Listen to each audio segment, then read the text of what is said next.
Welcome to the city. Today we are beginning the first in a series of special interviews with each of our council members. And joining us today is the council member from Single Member District 3, Johnny Silvas. Councilman Silvas, thanks for being with us. Anthony, good to be here. Good to be here. For those of you who may not know you, I want you to first of all introduce yourself and talk a little bit about your background. Okay, Johnny Silvas, like you said, SMD3. I've lived here most of my life. I was 10 years old when we moved here, so I've been here 43 years of my life, and grew up in along the old Abbott's supermarket area in that neighborhood, and proud product of the Boys and Girls Club. It was Boys Club then. Went to Fort Concho Edison, Central ASU, and I think along the way, living in this area, I've really grown attached to the area. So. I've been married 30 years, and to my beautiful wife, Yolanda. I've got a son, Gabriel, and his wife, Lynn. They live out close north of Austin. And so I'm blessed to have a family that's very close-knit. And I'm part of a larger family where there's 7 of us. So I've got 4 sisters and 3 brothers. And again, I've been here most of my life, and I had, just always enjoyed, helping people. So that's I followed my son through his 12 years of school, and did not know that becoming involved, for example, in the PTAs and the getting involved in high school with him. We were the Gatorade crew, I didn't know that my political career had actually began back there, because some years later, after he graduated from high school, did I then jump on the school board, and we'll talk about that more here after a while.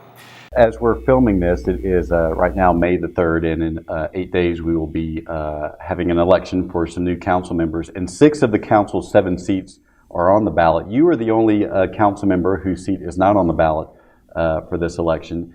We're going to be faced with either having 4 or 5 new members of a 7-member city council. Mm-hmm. What sort of challenges do you think that's going to present to the new council, having that many new members? I think there may be some a little bit of rough edges, or how am I trying to say? It won't be as smooth, I don't think. Being on council now, this is my 5th year. Okay, I've got another year left on my term, but 5 years into it, I feel very comfortable. But I can remember that first 6 months, the first 9 or 12 months, that when you're trying to learn the process, it's not. It doesn't take a rocket scientist, but I think it takes people, you're talking about challenges, to really get into their agenda, really get into each individual items and educating themselves, and then bringing their common sense to the table the day of the meeting. So the challenge is going to be what is presented to them. It's not so much the folks, because sure, I get a handful of phone calls on a weekly basis, but you know what? That's our job. We are the go-to person, because then we know we can cut through all that red tape. I always like to say, to the right people, the right directors, whether it's Ricky Dixon or Anthony Wilson or Shane Kelton or even the city manager. We are there for being the voice for those people. So again, the challenges for the new folks coming on is going to be just to learn the ropes, to learn the protocol. And after that, everything just falls into place. Just again, the bottom line is having common sense and feeling good about how you voted when you go to sleep at night. If you can sleep good on what was brought to you, that's really the main thing. Of course, there is, as you sort of alluded to, an avalanche of information, and especially for those new members trying to absorb all that information. Do you think that's necessarily going to slow some of the council's action as they're brought up to speed on some of the issues that you're facing? Not so much slow it. I think, again, it's just going to be a learning process on their behalf, and how much effort, how much time they put into the agenda, into whatever item is there for us. So it's slowing it. It may be we'll talk about, there's going to be a learning curve, and that may be just the slowness of it, if you will. But I think some candidates out there have already been in, I'm sure they've served on committees. There's, I believe, a couple of them out there have already served on council, so it helps. So knowing the ropes, knowing, again, the protocol, and I think, and I would encourage whoever comes on board to come with an open mind. And some folks now like to sit there and just, and I've said this many times, where they like to hear themselves talk. I think if you get right to the crux of the matter, the crux of the issue, and move on, then the meetings become shorter. And I think Daniel Valenzuela is doing a good job, because I think he's taken out a lot of that meaty part that used to be there. And our meetings seem to are becoming shorter and shorter, which is great, But again, those folks coming in, just, get to the issues and at hand. And, one thing I learned years ago is I came in with the attitude that I'm going to pick my battles. I can't win them all, but the ones that you're passionate about, pick those and run with those. The rest is the rest, So again, it's just once they get in there, get their feet wet, I think they'll become more and more comfortable in due time. So, what's the most challenging aspect of being a member of the City Council? You know what? I've actually enjoyed it. The challenging part, I would guess, is a giant agenda, and you're there. I think one of the longest meetings I've been at is from 9 a.m. to 6 p.m., But I think it's really indulging yourself. I mean, just diving into whatever is brought to you at the table, So the challenging part, I think, is that it's just learning the department heads, the various departments, how they operate, because business, it's a big business. It's a big area where people kind of work together. So if you know who the right contacts are, it makes your job a lot easier. And I think that's one thing that I struggled at the beginning, not knowing who to go to, where to go to. But again, it's just, that's part of it right there. It's not so much the phone calls. I enjoy phone calls, They're not always bad. A lot of times they're good. They come up with the ideas, they come up with opinions, and then you can run with those. So, it's not like we get, I rarely get that many phone calls. I get emails, but again, I hope I answered your question. The challenging is just learning what's at hand, what comes to you, What do you find most rewarding about the job? The most rewarding job, and I've said this many times to other folks, is I get a phone call with somebody with an issue or concern, and I said, ma'am or sir, I know the right person. I'm going to contact them for you. I'm going to give them your information. They'll contact you and visit with you. I don't know this gentleman or this lady from Adam on the phone. Next thing I know, I'm at the mall, I'm at the store, and somebody walks up to me, Mr. Silvas, I'm so-and-so. You helped me the other, thank you so much. That's the high I get. That's the reward, knowing that I was able, with just a phone call, able to help that person that had no idea where to go, where to start. That is the rewarding part.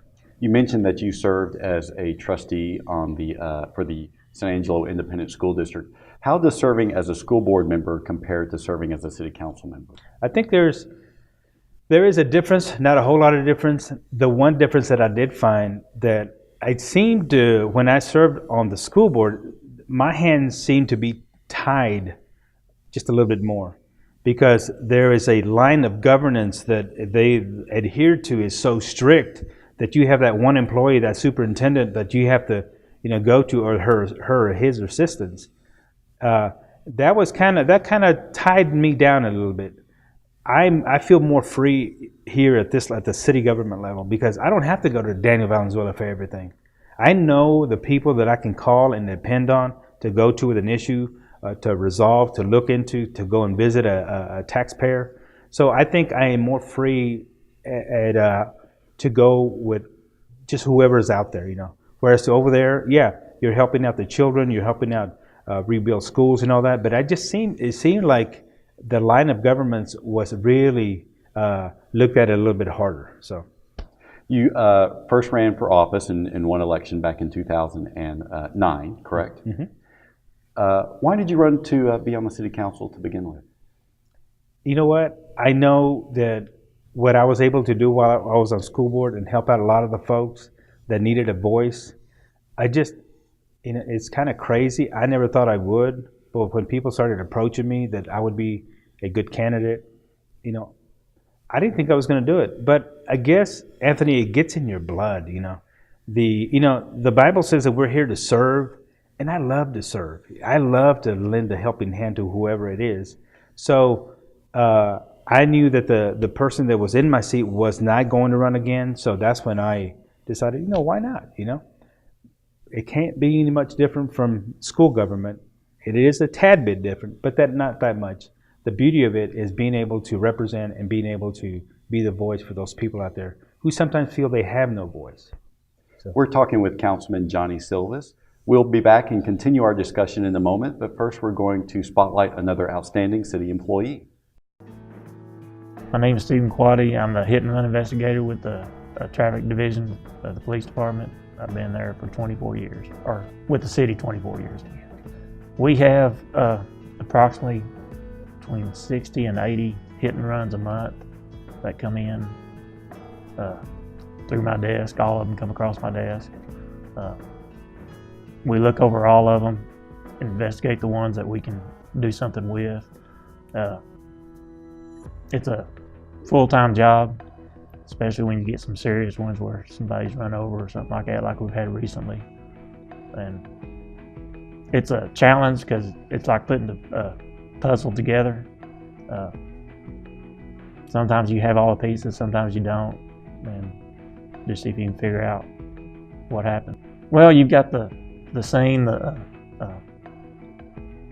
debris, the street marks on the street, and then the witnesses, of course, and then vehicle parts, and you've got to put all this together to figure out what kind of vehicle this was, who it was, and then of course we get it out to the media, and the media has always been a big help because the public will call in a minute and let us know, and that's where we get a lot of our information is the phone rings.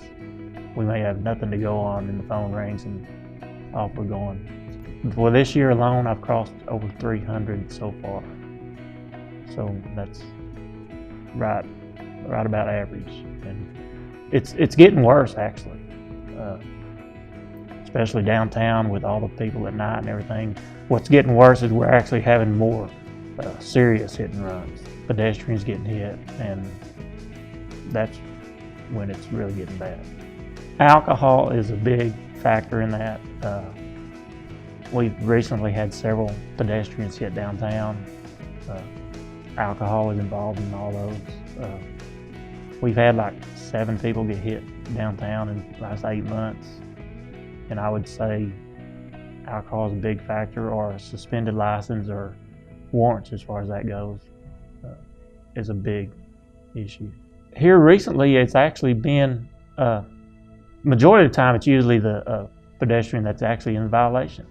But downtown recently, we had one that was a pedestrian violation, but the others were actually in the crosswalk and got hit by a vehicle that, just hit them and flipped them in the air. And actually had one recently that went through the windshield and left the scene. You actually have 2 parts of the investigation. Where on assault or something, you find the suspect and you got him. On a hit and run, you find the vehicle, and just because you found the vehicle doesn't mean you're going to find the driver. You've got 2 different areas. You got to find the vehicle, and then you got to prove who was driving it. And sometimes we get the vehicle, but we don't get the driver. I've had some pedestrians run over lately that, one spent 3 weeks in hospital in Fort Worth, be able to prove the one that hit her and get them put in jail for her so she can get taken care of, helping the ones that weren't doing anything wrong, just in the wrong place at the wrong time.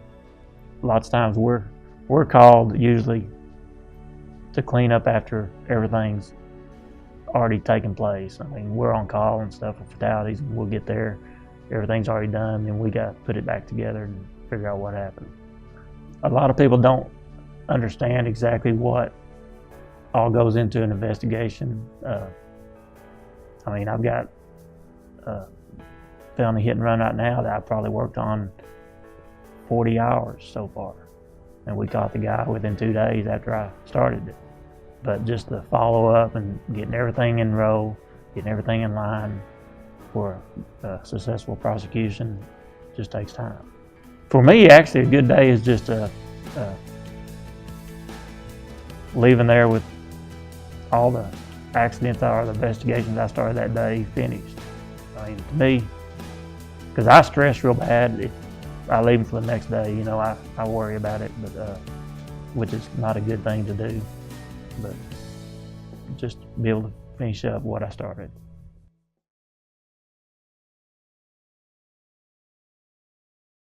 We're continuing our discussion with Councilman Johnny Silvas. Now, Councilman, when you ran, I assume, were there particular issues that you ran on? You know, I think, and those issues are still there, you know, even though we are kind of tapping into them. Streets was one of the things that was of my interest. And really, you know, when you go into an election, you know, SMD3 is what I'm all about. But little did I know that really it's the bigger picture. It's the whole city. So you want the best for the whole city. You know, the river revitalization, you know, that I think that's an awesome project. To say that I came in with, hey, I'm going to tackle this problem, I thought I had an idea of what I wanted to do, but then I found out that there's a lot more than that. I think one of the things that even when Harold Dominguez was here was the railroad crossings. You know, I started getting calls from citizens who say, man, those crossings are rough. So hopefully I was able to add to that conversation, because years later, all the railroad crossings were redone. So I'd like to say that I had some part in having, you know, that project completed. But I didn't know at the time that we're talking about today, the Avenue P project. I didn't know it had been an ongoing deal for about 30 years, you know, until a year or two ago when it was brought to my attention. So here we are in the next couple of weeks. I think bids have gone out. That's going to be an exciting project for that area of town that has so much, for so many years, needed that help, because we get a good rain and it floods. You know, all the water runs down from ASU on down that way to the Red Arroyo by way of porches and houses and street, you know, and it's pretty bad. So that was one of the projects, you know. One that I have now, and I get, I was going to say quite a few, not a whole lot, but I know the concern is out there is at Bell Street. You know, Bell Street is rough. I hear it all the time. I hear it from my wife. You know, she drives that thing every day.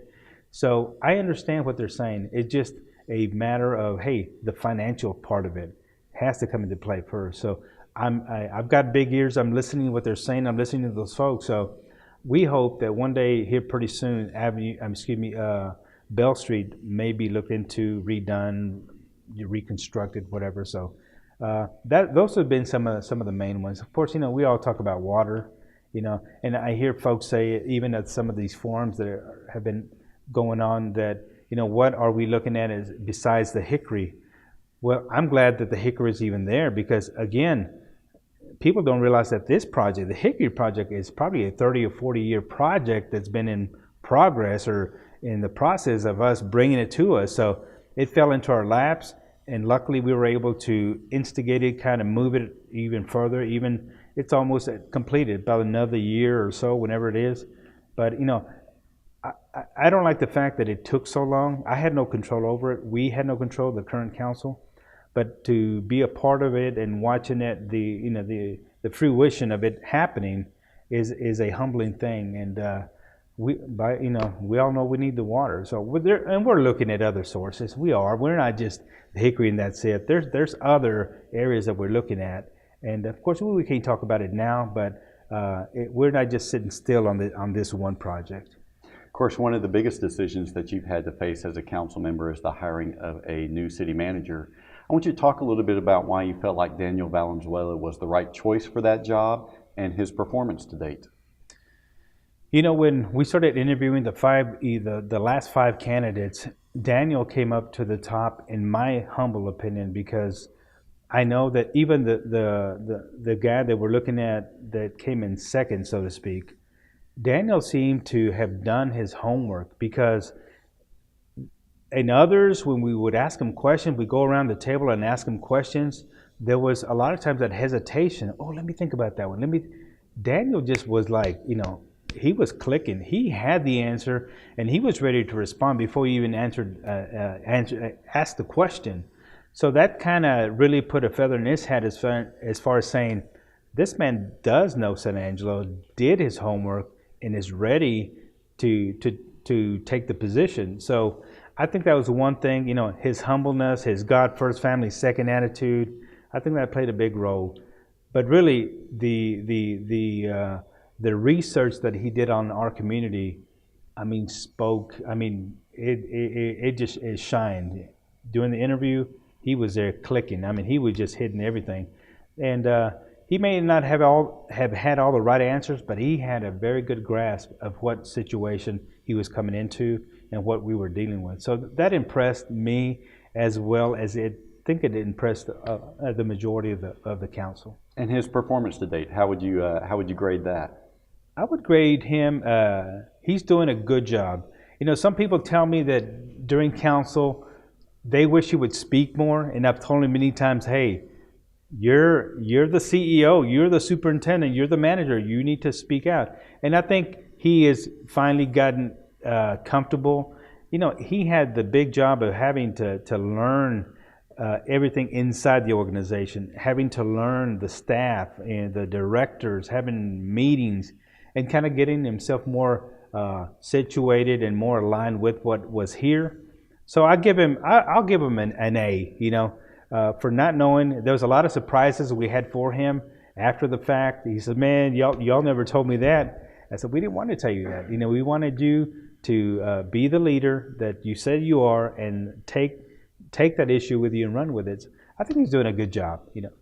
Looking forward, what do you think are perhaps the three most pressing issues that the council is facing, and what do you think ought to be done in order to address those three issues? Well, you know, again, you know, I like to say we've been in a drought 15, 20 years, you know. So water is something that is first and foremost that we are looking into in every area of the state. You know, we're looking. The infrastructure of this community that for years was not taken care of is finally, we're almost there. So the infrastructure is of vital importance to me, to the citizens. You know, streets is always an issue. I don't care where you go, streets are bad. But I think we're coming up with ideas to kind of curtail that, the erosion that we see out there. So I think those three right there would be on the top of my list. There's others. You know, we always think about salaries. We always think about the health and well-being of our employees. So, you know, that's there. That's on the table, and it hadn't been forgotten. And we will and are looking into upgrading whatever areas we can. You are known as being one of the council's most accessible members, and you mentioned earlier that you get some phone calls most weeks, people contacting you about particular issues. What are the things that citizens contact you most about? What are the things that you hear from them that is most pressing? Anthony, that's a hard one to answer, because you never know what's going to come your way. And I guess people have felt and gotten to feel comfortable with me, and the trust factor is there that I'm going to at least call them back. But it's anything and everything. And my policy has always been, you know, I received your call. I know who the right person to contact is for you. I'm going to call him or her. If they don't call you back, you call me back, and then I'll run with it from there. And it's been very rare that that person is not contacted back, or is not helped out, or, you know, the problem resolved.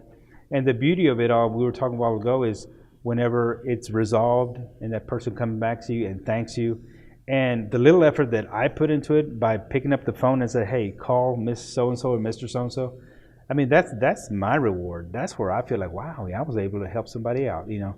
And not only do we deal with agendas and meetings and all, we as council people put out many fires behind the scenes and that people don't even know about. And I keep those private. That's between me and that taxpayer. But if I could name the number of times that I've picked up the phone and helped, and not only citizens in San Angelo, I still get calls. I got a call yesterday from a lady in Ballinger. I've gotten calls from people in El Dorado where they're dealing with issues with their council, with their manager, where something went wrong, and is this right? They asked for my opinion. And I find that kind of interesting, that even I'm getting calls from the surrounding areas. I still get calls to this day, I kid you not, from people in the school district, that still I have, contacts with those folks there. So the issues can be anything and everything, to answer your question. We only have about a minute left. As we began this show, we mentioned that yours is the only seat not on the ballot in the May 11th election, but it will be next May. Do you plan on seeking another term? Right now, what I'm going to say is there's a 50-50 chance that I may not. It all depends on what this year brings, how this new council works together, and which will determine whether I stay or I move on, because then I would have been there 6 years. And I think I've done my part. I think I've done the best job. I try to do the best job that I can. Whether I file to run again, only the Lord upstairs knows. I really don't know at this time. But there's a chance that I may not. There's a chance that I stay. I really don't know. We've been talking with Councilman Johnny Silvas, and we hope you'll join us for the next episode of The City.